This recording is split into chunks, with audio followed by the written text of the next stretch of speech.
Bom dia, queridos alunos, tudo bem com vocês? Espero que sim, que estejam todos bem. Queridos, prestem atenção, nós vamos continuar com o nosso cronograma e aí vamos continuar com o módulo 2, capítulo 7, que fala sobre intertextualidade discursiva, né? Imagine que agora nós vamos usar esta palavra que não é pequenininha não, intertextualidade. E o que significa intertextualidade? É muito simples, é bem fácil. Na verdade, é você estabelecer uma relação entre um texto e outro, tá? É como se você criasse um novo texto, tendo como ponto de partida um texto anterior. É você criar um texto a partir de outro que já existe. Isso que nós vamos chamar de intertextualidade. É justamente esta relação que você estabelece entre os textos, certo? Só que a intertextualidade, ela pode ser feita através de alguns elementos, que nós podemos dizer que são exemplos de tipos de intertextualidade. O primeiro deles é a paráfrase. Então, quando você escuta essa palavrinha paráfrase, ou então parafrasear, vai ser o quê? Você vai reproduzir no seu texto o mesmo conteúdo de um texto que já existe, só que você vai utilizar outras palavras. Então, você pega a ideia do autor, mas você utiliza as suas palavras. Você muda só as palavras. A ideia é a mesma, o conteúdo é o mesmo. Você só vai modificar as palavras.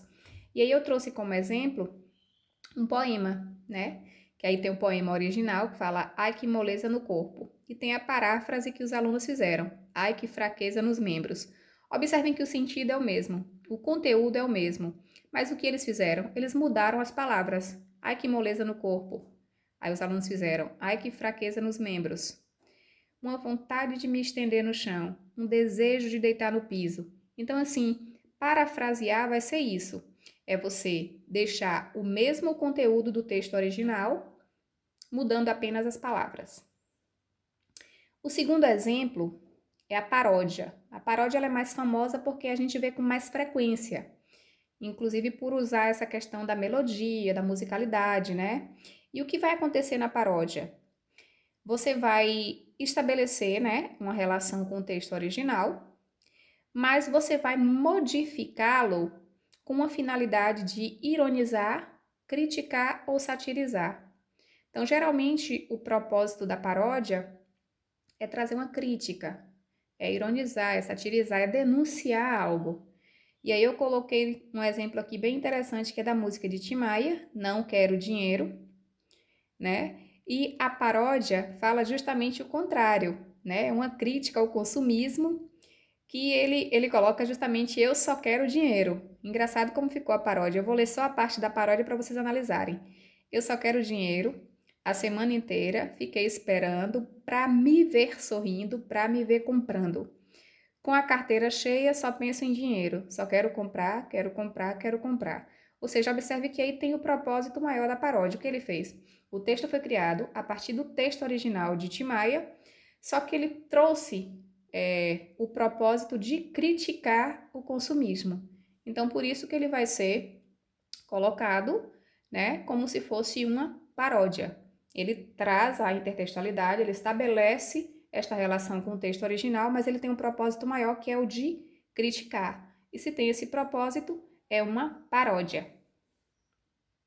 O terceiro exemplo aí de tipos de intertextualidade é o estilização. O que vai ser a estilização? Observe. Imitação criativa do estilo ou da sintaxe do texto original. Não tem, contudo, a função de satirizar, criticar ou ironizar, diferenciando assim da paródia. Então, assim, observe que eu coloquei aí um exemplo com o texto Quadrilha, de Carlos Drummond de Andrade. João amava Teresa, que amava Raimundo, que amava Maria, que amava Joaquim, que amava Lili, né? E continuando, que não amava ninguém. João foi para os Estados Unidos, Teresa para o convento, Raimundo morreu de desastre, Maria ficou para a tia, Joaquim suicidou-se e Lili casou com J. Pinto Fernandes, que não tinha entrado na história. O texto de Drummond acaba trazendo para a gente a questão da desilusão amorosa, né? E aí, o que aconteceu aqui com o texto de Ricardo Azevedo? Ele faz para a gente aqui um texto que é justamente para mostrar a questão das pessoas jogarem lixo no chão, de ficarem, na verdade, não respeitarem espaços públicos. João jogava um palitinho de sorvete na rua de Teresa, que jogava uma latinha de refrigerante na rua de Raimundo, que jogava um saquinho plástico na rua de Joaquim, que jogava uma garrafinha velha na rua de Lili. Lili joga um pedacinho de isopor na rua de João, que joga uma embalagenzinha de não sei o que na rua de Teresa, que joga um lencinho de papel na rua de Raimundo. E assim sucessivamente.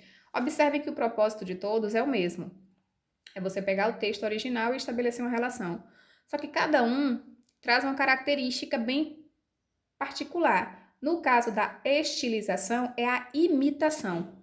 Ele vai tentar imitar o autor original, tá? Essa vai ser a característica que vai diferenciar estilização da paródia, por exemplo. E, na verdade, não tem essa função de satirizar. Coincidiu dele mostrar aí a questão do lixo, mas não é o propósito maior. O propósito maior é imitar, tá? E nós temos também a citação. A citação vai ser a transcrição exata de um texto elaborado por um terceiro, ou seja, elaborado por uma outra pessoa. Essa citação ela pode ser direta ou indireta, né? Quando eu vou usar a fala de um autor, a passagem de um especialista, um fragmento de alguém que entende sobre aquele assunto, aí eu estou usando uma citação. E por que também é um exemplo de intertextualidade? Porque eu estou associando o meu texto, que é novo, trazendo para o meu texto, enriquecendo o meu texto com um pedacinho que é de uma outra pessoa. Então, de qualquer forma, eu estou estabelecendo uma relação entre os dois, tá? Só que aqui eu vou pegar um pedaço do texto de alguém e vou trazer para o meu texto. O quinto exemplo que nós temos aí de tipos de intertextualidade é a alusão. A alusão é, na verdade, você trazer uma referência. Você falar sobre aquilo sem citar literalmente palavra por palavra do autor, né? Você vai trazer, na verdade, como se fosse, em alguns casos, a ideia. Olha o exemplo que eu coloquei aqui. Esse computador, sem dúvida, é um presente de grego. A expressão presente de grego só faz sentido para quem conhece a história da Guerra de Troia. Presente de grego significa presente ou oferta que traz prejuízo. Então eu fiz uma alusão ao contexto histórico para dizer que o computador realmente não era de boa qualidade, que ia me trazer um prejuízo. Então, quando eu cito, sem usar palavra por palavra do autor, eu estou estabelecendo uma alusão e não uma citação como nós vimos anteriormente.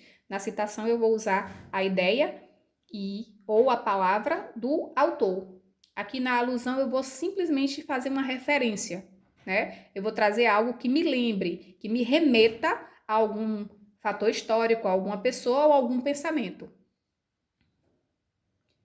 A atividade que vocês vão fazer hoje vai ser do módulo 2, interpretação textual, da página 22 à página 28, tá? Mandem para mim, por favor, a atividade pelo aplicativo até o dia 6/5, tá? Não esqueçam disso não, até o dia 6/5.